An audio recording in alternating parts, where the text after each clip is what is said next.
How did Scotland become part of the UK? Scotland has a long and proud history as an independent nation.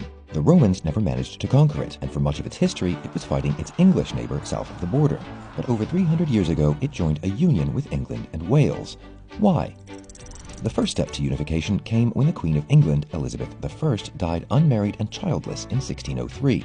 Her cousin James, who was then King of Scotland, took over the English throne and proclaimed himself King of Great Britain. The two countries now shared a monarch, but fiercely resisted his attempts to unify their separate parliaments and legal systems.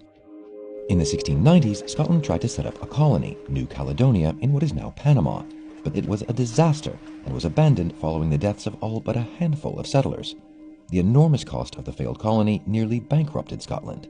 So when a political union with England was proposed, it looked to some like a sensible financial decision. The Acts of Union were passed in 1707. The United Kingdom of Great Britain was born with Scottish consent. Access to free trade across the newly unified kingdom was the basis of Glasgow's rise in the 18th century, while Edinburgh became a major intellectual and scientific centre.